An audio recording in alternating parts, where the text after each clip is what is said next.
रत्नागिरी विधानसभा मतदारसंघाचे आमदार आणि रत्नागिरी जिल्ह्याचे पालकमंत्री तथा राज्याचे उद्योग आणि भाषा मंत्री उदय सामंत यांचं जर्मनीत मराठी उद्योजकांनी जोरदार स्वागत केलं। यावेळी आयोजित कार्यक्रमात सामंत यांनी तडाखेबाज भाषण केले। मराठी माणसाची मान अभिमानाने उंचावेल असे भाषण करून सामंत यांनी उद्योजकांची मने जिंकली। यावेळी मराठी उद्योजकांनी महाराष्ट्र शासनासोबत नवनवीन उद्योग आणण्याबाबत निर्धार केला, ज्याचा महाराष्ट्राला लाभ होणार आहे। Next up, we have a very special guest with us today, ladies and gentlemen. It is with great pride that we welcome a distinguished leader, a visionary, a policy maker, and a strong pillar in India's and Maharashtra's industrial development. Please put your hands together, ladies and gentlemen, for the Honorable Cabinet Minister of Industries and Marathi Language, Shri Uday Samant ji.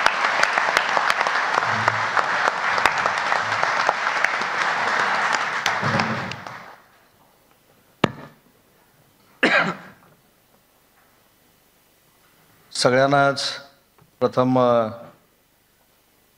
नमस्कार करतो आणि आपल्या सगळ्यांचं मनपूर्वक अभिनंदन एवढ्यासाठी करतो की महाराष्ट्राचा मंत्री म्हणून इथं आल्यानंतर मनापासून समाधान एवढ्यासाठीच वाटलं की कार्यक्रमाची सुरुवात पसायदानानं झाली आणि आजही महाराष्ट्राची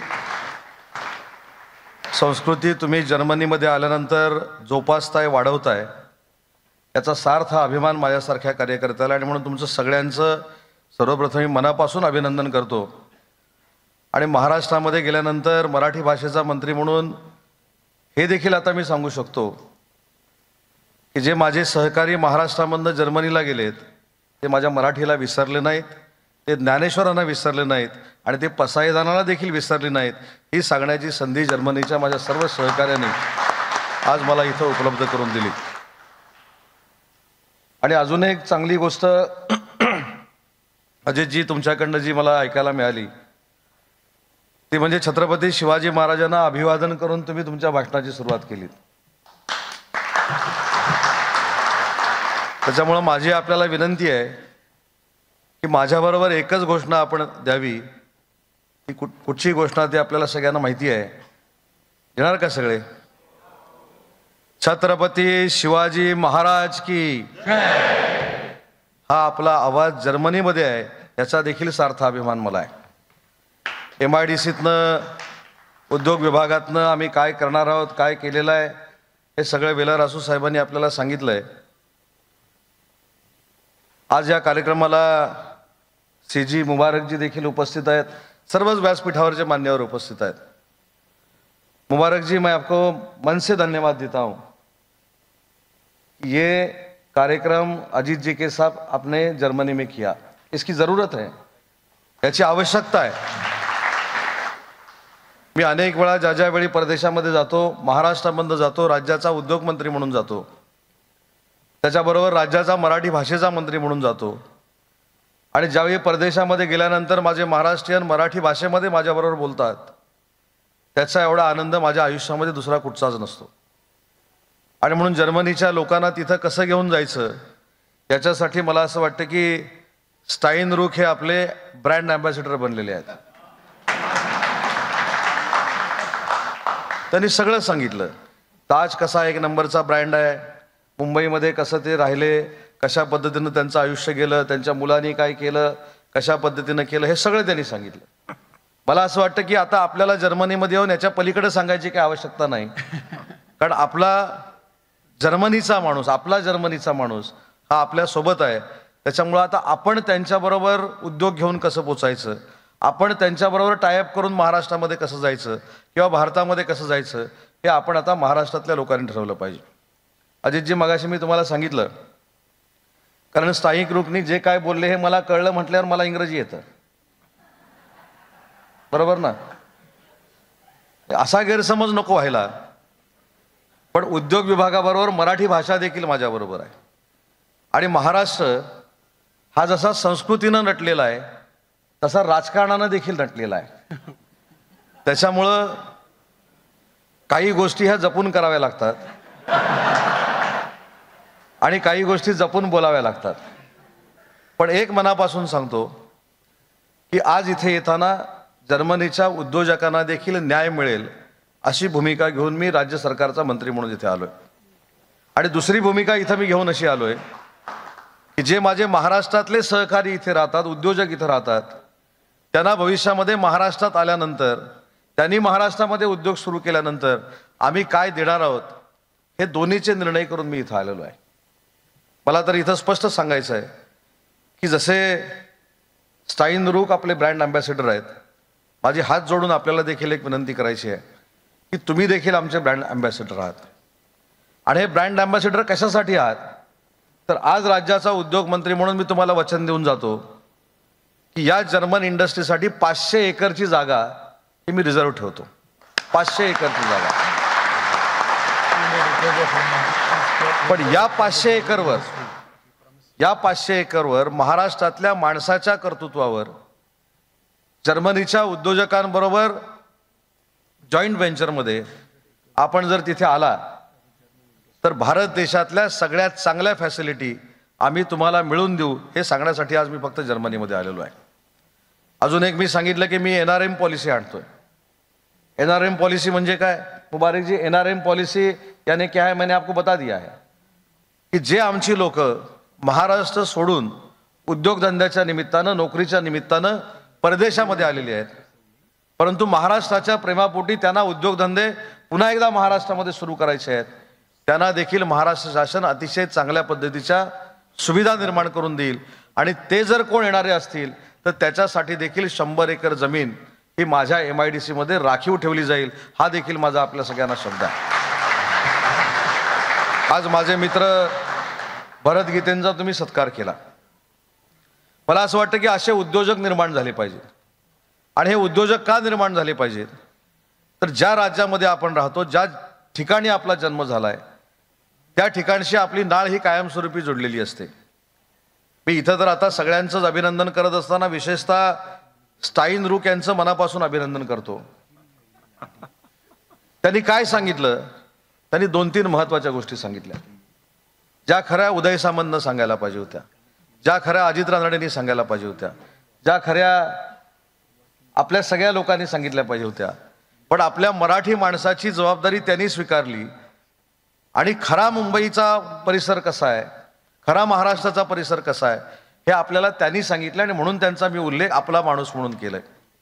तर ही जबाबदारी जर त्यांची आहे तर ती जबाबदारी आपली देखील आहे. आज राज्याचा उद्योग मंत्री म्हणून भरतनं सांगितलं मी एका दिवसासाठी आलोय. खरंच मी एका दिवसासाठी आलोय. आणि एका दिवसासाठी येत असताना मी निश्चय करून आलो होतो. मी मगाशी देखील अजितजींना सांगितलं की जर महाराष्ट्र कट्टाचा कार्यक्रम आहे, जर महाराष्ट्रातली 70% लोक जमणार असतील आणि मी त्याच्यामध्ये मराठी भाषेचा मंत्री आहे, त्याच्यामुळं मी संवाद साधत असताना माझ्या मराठी माणसाशी साधणार आहे आणि तो मराठीतनंच साधणार आहे.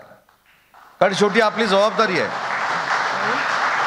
आपली जबाबदारी. रात्री मी एका नमस्ते नावाच्या हॉटेलमध्ये जेवायला गेलो होतो. तिथं गेल्यानंतर मला खरोखरच अजून एक बघायला मिळालं. आमच्या बॉडी लँग्वेजवरनं त्यांनी ओळखले की हे मुंबईकर आहेत. चांगली बॉडी लँग्वेज होती हा. आणि ते आले बघा ना, आमच्या साहेबांना सहसचिव इथे बसलेत, पेला रासू साहेब आहेत, त्यांनी एंट्रीलाच आमच्याकडे बघून जय महाराष्ट्र म्हणाले. मला 2 अर्थानं चांगलं वाटलं की महाराष्ट्रातला माणूस हा जर्मनीमध्ये असताना देखील जय महाराष्ट्र म्हणतो. आणि दुसरा आनंद अशासाठी झाला की आमची शिवसेना जर्मनीपर्यंत पोहोचलेली देखील आहे. 2 अर्थानं आनंद झाला. पण ह्याचं प्रतीक मी काय म्हणतो, 21 वर्षापूर्वी त्या माणसानं त्या जर्मनीमध्ये उद्योगधंदा सुरू केला आणि आजही महाराष्ट्राचा माणूस म्हणून महाराष्ट्राबद्दल त्या माणसाला अभिमान आहे. ही माझ्यासाठी अभिमानाची गोष्ट आहे.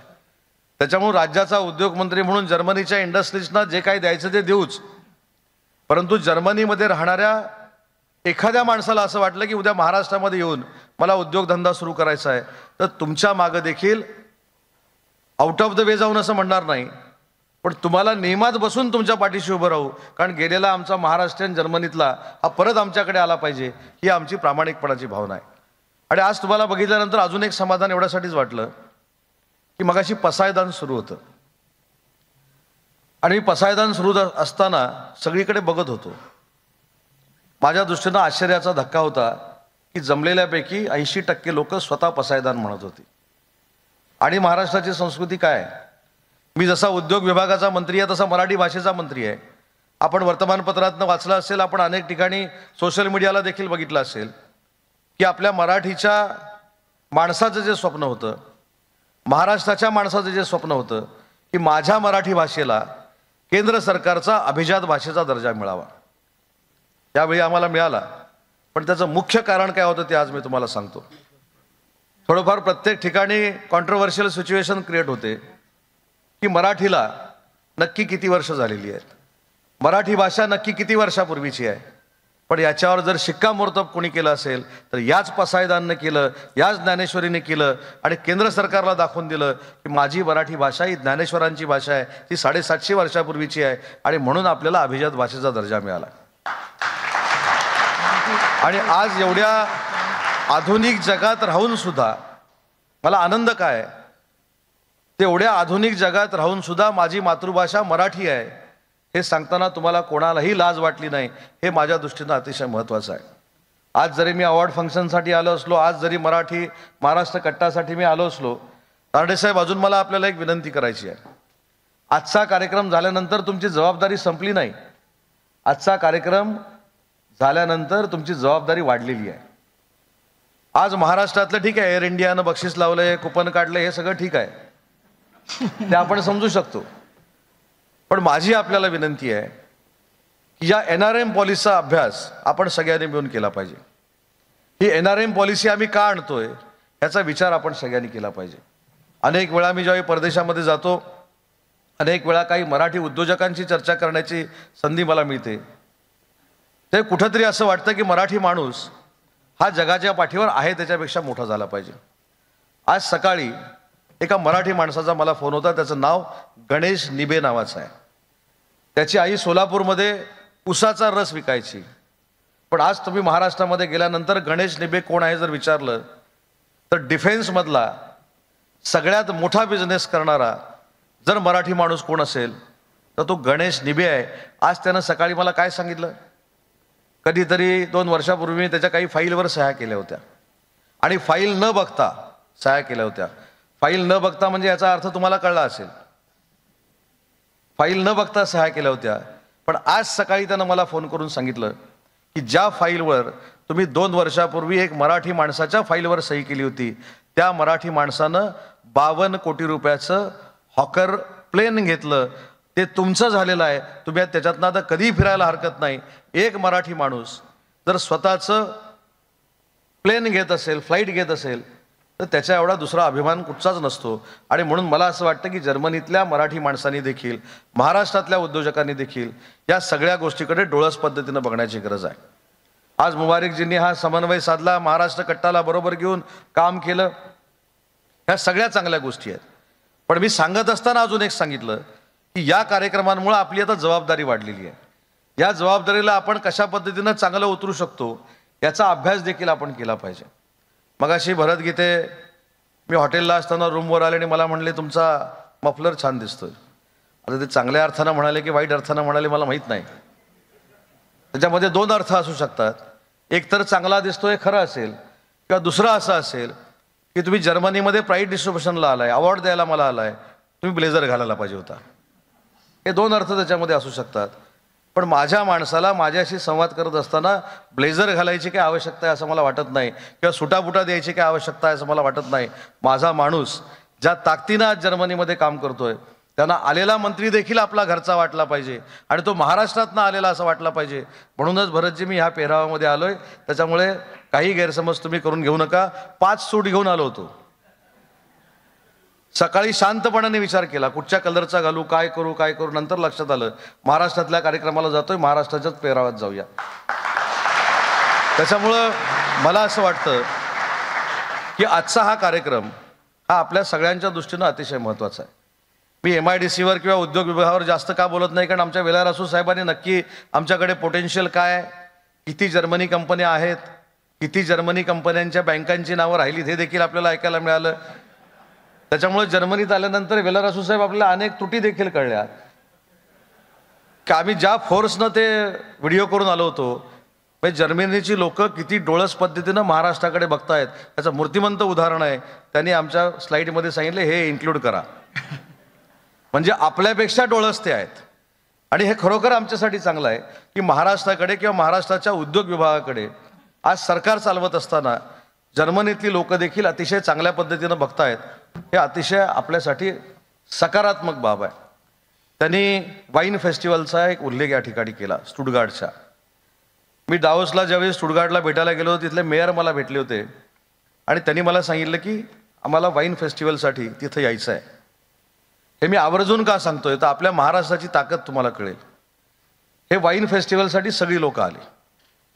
सगळी लोक आल्यानंतर ताजमध्ये आमची एक बैठक झाली आणि ताजमध्ये जेवढ्या आपल्या महिला भगिनी आल्या होत्या स्टुटगार्टवरनं त्यांना आम्ही पैठणी दिली आणि जेवढे स्टुटगार्टवरनं आमचे बांधव आले होते त्यांना कुर्ता आणि पायजमा दिला आणि आम्ही प्रेझेंट केलं की कुर्ता पायजमा काय आणि पैठणी काय आहे. तुम्हाला आश्चर्य वाटेल, स्टुटगार्टचा वाईन महोत्सव दुसऱ्या दिवशी आपल्या सारीमध्ये आणि कुर्त्या पायजमामध्ये ते साजरा झाला.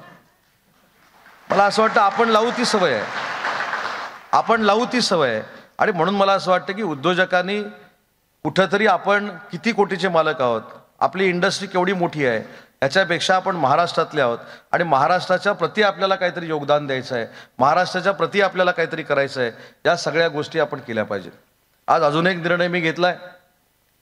महाराष्ट्रामधला आपला इथला उद्योजक आणि जर्मनीचा उद्योजक हा एक संघ जर राहिला पाहिजे तर आमच्या विभागाचं काही ना काही इथं सुरू करायला पाहिजे. आणि म्हणून जगाच्या पातळीवर 6 ते 7 डेस्क सुरू करण्याचा आम्ही निर्णय घेतोय. त्याच्यातला पहिला जर्मनीमध्ये होईल. हा उद्योग मंत्री म्हणून मी आपल्याला शब्द देतो. फक्त ती जागा कुठं असावी, फ्रँकफर्टला असावी, स्टुटगार्टला असावी, कुठं असावी हे तुम्ही सगळ्यांनी बसून ठरवा. आणि मी अजितजींना दुसरं असं सांगितलं की हे सगळं केल्यानंतर संवाद देखील असणं गरजेचं, डायलॉग देखील असणं गरजेचं आहे. त्याच्यामुळे 6 महिन्यातनं एकदा आमची लोक तुमच्याकडे येतील आणि 6 महिन्यातनं एकदा तुम्ही सगळी लोक मुंबईला या, जेणेकरून तुम्ही आणि जर्मनी इंडस्ट्री ह्याच्यातला दुवा म्हणून तुम्ही काम कराल. पुण्यामध्ये जर तुम्ही आला तर फार मोठ्या ताकदीनं जापनीज असतील, जर्मनी इंडस्ट्री असतील, अतिशय चांगल्या पद्धतीनं ऑरिकमध्ये असेल, अतिशय चांगल्या पद्धतीनं आपला उद्योगधंदा करतायत. पण या उद्योगधंद्यामध्ये मला असं वाटतं की आज राज्याचा उद्योगमंत्री जरी असलो तरी आपण कुठे आहोत हे देखील शोधण्याची गरज आहे. आज मी अनेक तुम्हाला मराठी इंडस्ट्रीज सांगेन की ज्यांची लिगसी सारखी फ्लाईट्स आहेत. कल्याणी असतील, शिर्के असतील, किर्लोस्कर असतील, ही सगळी मंडळी जी आहेत ही कष्टातनं मोठी झालेली आहेत. आणि माझा आग्रह असा आहे की पुढच्या वर्षी जेव्हा आम्ही फ्रँकफर्टला येऊ तेव्हा इथल्या मराठी महाराष्ट्रातल्या लोकांनी व महाराष्ट्रातली लोक मराठी असतील की हिंदी भाषिक असतील, बहुभाषिक असतील, या सगळ्यांनी कुठंतरी एक संघपणानं आम्हाला सांगितलं पाहिजे की आम्ही जो कार्यक्रम घेतला होता रानडेंच्या नेतृत्वाखाली त्याचा कुठेतरी फायदा आम्हाला झाला, तुम्ही आला होता त्याचा आम्हाला फायदा झाला. हेच ऐकण्याचं भाग्य आम्हाला सगळ्यांना मिळालं पाहिजे. आणि यासाठीच माझा आग्रह आहे की याचं कुठंतरी कोऑर्डिनेशन अतिशय चांगल्या पद्धतीनं करणं गरजेचं आहे. एक कार्यक्रम झाला म्हणजे जबाबदारी संपत नाही. उलट एक कार्यक्रम झाला की 10 जणांची जबाबदारी आपल्यावर पडते. आणि ही जबाबदारी सांभाळत असताना मला भरत गीते असतील, आमचे लेले असतील, ही सगळी मंडळी इथं आलेली आहेत, त्यांना मी पूर्वीपासून ओळखतो. यांची देखील एक जबाबदारी आहे. जागा कशा द्यायच्या, कुठच्या MIDC मध्ये द्यायच्या, मग सुपाला द्यायची की तळेगावला द्यायची की तळोजाला द्यायची हे तुम्ही माझ्यावर सोडून द्या. पण येणारी इंडस्ट्री एवढी स्ट्रॉंग घेऊन या की त्याने आपल्या भागातल्या लोकांना 1000-1200 लोकांना रोजगार दिला पाहिजे आणि त्यांनी स्वतःच्या पायावर आपल्या मुलांना उभं केलं पाहिजे. हा कुठेतरी थॉट घेऊन, हा कुठेतरी विचार घेऊन भविष्यामध्ये आपण सगळ्यांनी काम करण्याची गरज आहे. आणि तो विचार आपण नक्की कराल ही खात्री या कार्यक्रमाच्या निमित्तानं या ठिकाणी बाळगतो. इथं आल्यानंतर देशपांडे काकांना देखील भेटण्याची संधी मिळाली. मी तर माझं भाषण संपवत असताना त्यांचा महाराष्ट्राच्या वतीनं सत्कार करणार आहे.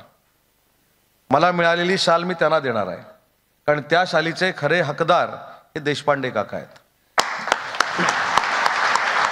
देशपांडे काका जर जर्मनीमध्ये आले नसते तर त्यांच्या मागोमाग रानडे साहेब तुम्ही पण आले नसता आणि तुम्ही कोणी आले नसते तर आम्हाला यायची पण संधी मिळाली नसती. शेवटी ही चेन आहे. जो माणूस पहिल्यांदा येतो तो आदर्श काम करतो आणि आदर्श काम करण्याचा धडा देऊन दुसऱ्यांना बोलवतो. ही आपली महाराष्ट्राची संस्कृती आहे. आणि म्हणून आपल्या सगळ्यांच्या वतीनं, महाराष्ट्राच्या वतीनं मी मनापासून देशपांडे काकांना धन्यवाद देतो की तुम्ही जर पहिल्यांदा इथं आला नसता, त्या दुर्बिणीमधनं जर्मनीला दिसला नसता तर माझे बाकीचे सगळे मराठी बांधव किंवा महाराष्ट्रातले आलेले सगळे व्यावसायिक हे कोणाला दिसले नसते. म्हणून या कार्यक्रमाचं श्रेय जसं रानडेंना जातं तसं देशपांडे काकांना देखील जातं असं समजणारा मी आहे. काय चुकत असेल तर बघा, कारण तुम्ही बोलला त्याला धरून मी बोललोय. परंतु खरोखरच अशी माणसं ही आशीर्वाद देण्यासाठी आपल्या सोबत आहेत, याचं देखील आपण सगळ्यांनी कौतुक केलं पाहिजे. आणि अजून एक मनोगत संपत असताना ज्यांनी इथे पसायदान गायलं त्यांचं देखील मी मनापासून कौतुक करतो. तुमचं पण मनापासून कौतुक करतो. म्हणजे मी थोडं घाबरलो होतो.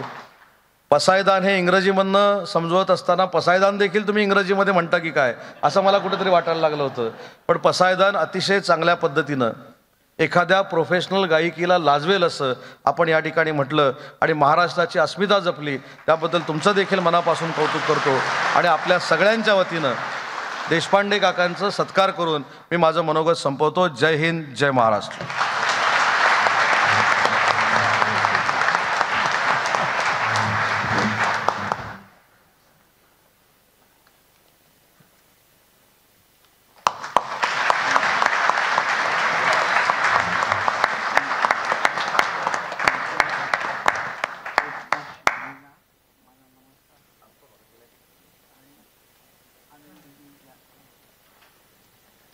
देशपांडे काकांनी मला काय निरोप दिलाय ते पण तुम्हाला सांगतो. म्हणजे खास ते माझ्या कानात काय बोलले हा पण गैरसमज नको. त्यांनी मला असं सांगितलं की माननीय एकनाथ शिंदे यांना माझा नमस्कार सांगा आणि ज्या ठाण्यामधनं आनंद दिघे हे मोठे झाले त्यांची आठवण मी काढली असा निरोप त्यांना द्या. हा देखील मेसेज आमच्यासाठी अतिशय महत्त्वाचा आहे.